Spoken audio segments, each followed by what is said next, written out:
Debashish Mishra, Senior Director at Deloitte in India, is joining us right now from our Mumbai studios. Debashish, thanks very much for being here.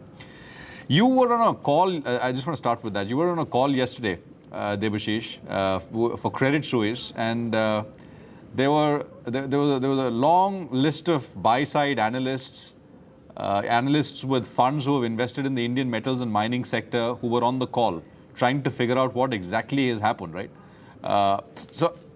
You know, since you interacted with all these people from the buy side, I just want to ask you, was there shock? I mean, what was the reaction? Was it a bolt out of the blue?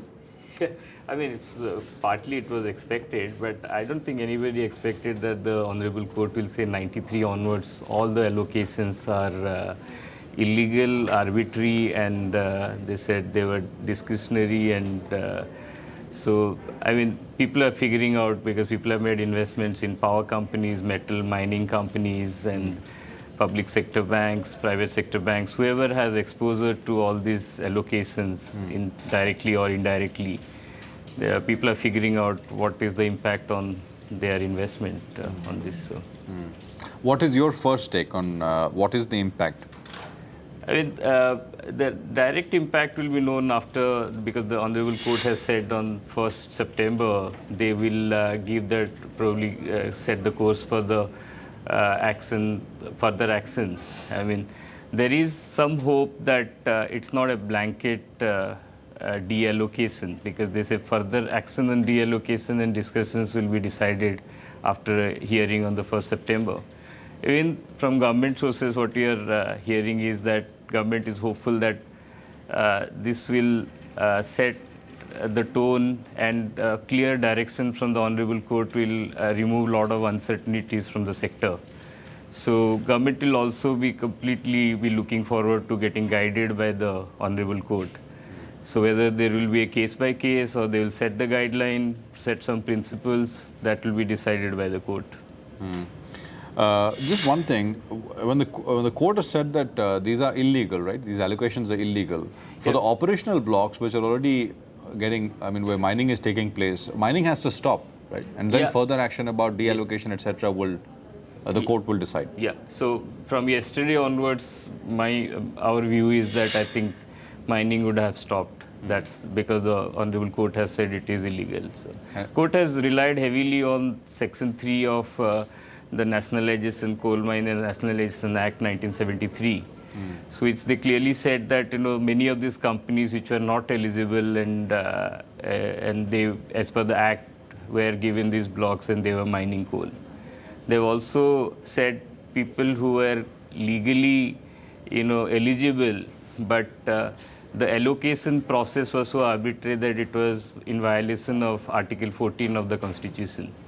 So both in terms of Section 3 of the Mines Nationalization Act and Article 14 of the Constitution, the Honorable Court said all these allocations are not only illegal, they are also arbitrary. You know,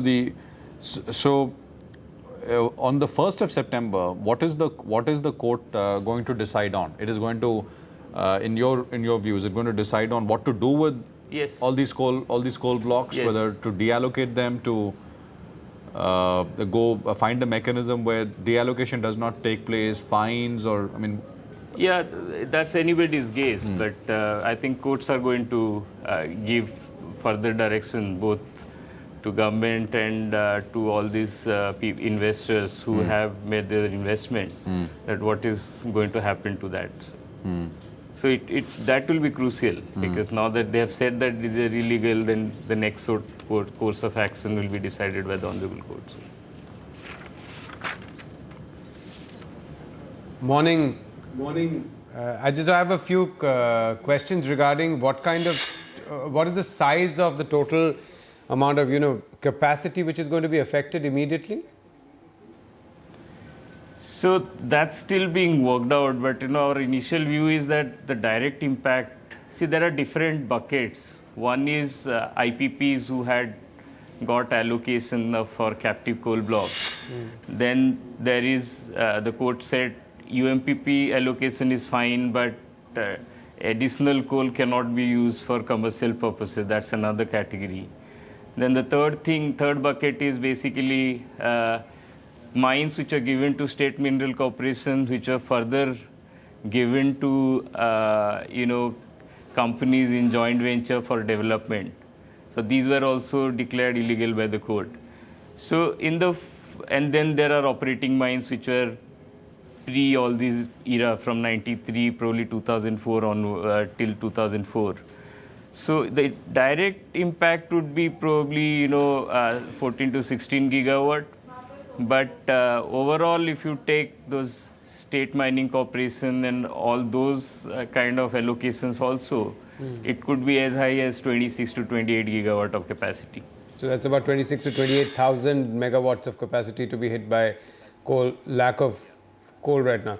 I was looking at the total amount of capacity which it does not have mines, and I'm just moving a little bit ahead, does not have mines, but they're all online at the moment, but they don't have any fuel supply agreement and they don't have any power purchase agreement. And even that works out to about 28,000, right? Yeah, that's another bucket also, because much of that capacity is waiting for a PPA. Yeah. Because if you do not get a PPA, you are not getting an FSA. Your LOA, which is issued by Coal India, it doesn't get converted into a fuel supply agreement if you do not get a power purchase agreement. Since states are not, the state utilities are not procuring power in case one mode for last couple of years, to the extent of capacity addition is happening. So there is a lot of accumulated capacity which is there waiting for both a power purchase agreement and subsequently an FSA. So if I add these two, 28,000, 26 to 28,000 affected by the Supreme Court's order, and another 28,000 which don't have a power purchase agreement, therefore they don't have any kind of a fuel supply agreement from Coal India. That comes to about 54 to 56,000 megawatts, which will immediately be affected or has already been affected, right? That's basically, there will be some amount of overlap in it. Okay. What you're talking about is basically... no, I'm saying that if the coal, you're saying that just those who had, let's say, captive mines. Now, if you have a captive mine, I'm assuming that you're more or less done for your fuel supply, right? Yeah, but many of these captive mines, if you may recall, were having tapering linkages also. Okay. Because many of these mines, after the allocation, they used to take, 7-8 years for development, both land acquisition, environmental clearance, forest clearance, all approvals. It was taking 7-8 years. So during that time, if your project was ready, then many of these projects had tapering linkages also. Okay. So it's not, you can't add the So two, if we look at the overlap, away. then how much, according to your assessment, ballpark, what would be the overlap together? How much would that be? Basically, what you're telling is that all the private IPPs in some form or the other will get affected if they are some way dependent on if they are not yet getting having an FSA from Coal India, or they were dependent on this captive coal blocks.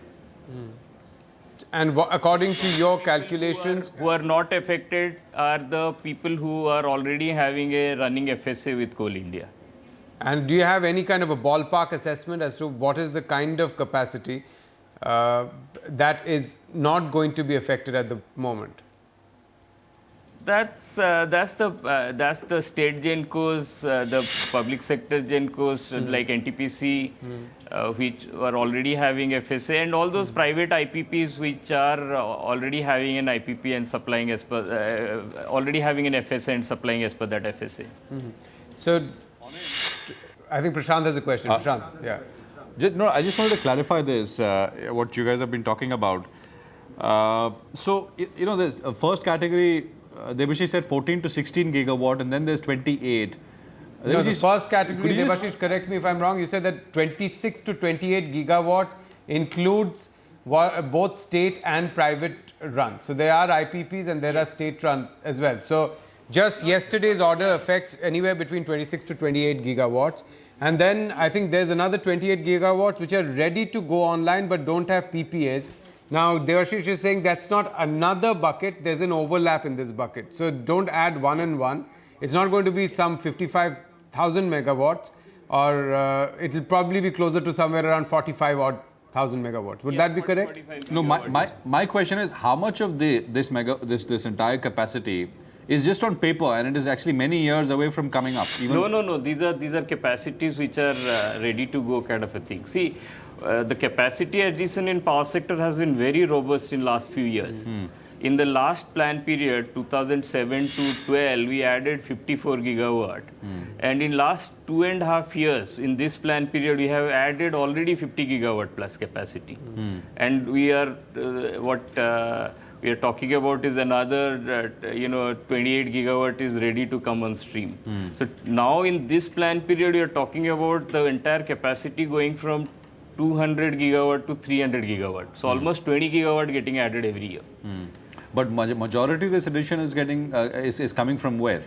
It's all I think coming from private sector? Private sector, yeah. Largely private sector. Largely private sector, and amount coming from NTPC and others also, central PSUs. So, but Debashish, just to go back to that point, because I'm looking at how banks will be impacted because of this as well, right? Yeah. You're saying that so let's say 40,000 megawatt is impacted. If the mines get deallocated, they already impacted because of what has happened. So how much of this do you think is close to commissioning? Because we worked out some numbers about the ones which are actually operational, mines which were actually operational, captive mines which were operational, like JSPL for example, which was already the Utkal mine and a couple of others as well. But that doesn't add up to this 40. So I'm assuming that a large portion of it, almost half of this 40, is either, halfway through, a little over halfway That's through. on the mine side. Yeah. But on the user industry side, the user industry is almost ready, is what we are saying. So mine may be, a year or two away from going to production. But many of the power projects are ready, already operating or ready to be operated. So those projects were getting, tapering linkages from Coal India right now, till they were, full production starts from their mines. Okay, so you're saying that majority of this 40 gigawatt is on stream? Or about to go on stream. Or about to go on stream? And now suddenly they find themselves without coal linkages? Yeah, no. Many of them, like this, the people who had the coal blocks, they were either not given linkages or were given tapering linkages. People who are not given coal blocks were given a coal linkage from Coal India. Which is called a tapering. No. Tapering linkage is somebody who was given a block, but because his production was a couple of years away, in the interim period, they were giving a reducing linkage from Coal India. Okay. When they started their production, that linkage would completely get finished, basically. Okay. No, so then, do we have any numbers in terms of this 40 megawatts? So out of 40 gigawatt, around 15 gigawatt will be on linkage with Coal India. Okay. That I was telling is not getting impacted by this order, but they are getting impacted because they do not have a PPA. They are not getting a FSA. But the direct impact will be around 26 gigawatt from this order. No, so for the 15, you're saying that linkages from Coal India will continue now? Will continue. That's the assumption. Yeah. If they get a linkage, that will continue. But as you may be aware, Coal India is only supplying 65% of the FSA quantity. Okay. Because the amount of FSA they are signing and what production they are doing is not matching. So they are giving only 65%. So the big issue, of course, on the one hand is the coal linkage, the captive mines going away, and on the other hand is the power purchase agreements, right? Because all the state utilities don't have money to go in for long-term power purchase agreements. Is that correct? Yeah, they are not coming out with the capacity procurement plan as the capacity additions are happening. So if I look at from the banking side now, one of the estimates is that about 3 trillion rupees is the kind of exposure that banks have to the entire power sector. One of the things that we were seeing is that I think banks don't get their loans. The loan servicing doesn't start till the commencement date, right? Till the date that power projects say, okay, we are commencing operations. Now, if that is the case, commencement is going to get delayed. are we in a danger of a part of, at least a significant part of these loans going into the stressed assets NPA space? Yeah, so I'm not much aware of what are the, the qualifications for each asset category in banking terms. But it is clear that because they are not getting a contract and not getting an FSA, many of them are not declaring commercial operation date. Because if that starts, then their servicing obligation towards the bank start. So there is an understanding probably that you get delayed by another 6 months, 12 months. By then you manage a contract and a fuel supply agreement. Then everything is fine. So where earlier projects were taking probably 4-5 years, now probably your COD will be achieved in 6-7 years from the start of your construction. So that's an additional 2 odd years for banks. What would your advice be to the government? Let's assume that that the worst case scenario. In a worst case scenario, what would you say the government needs to do right away?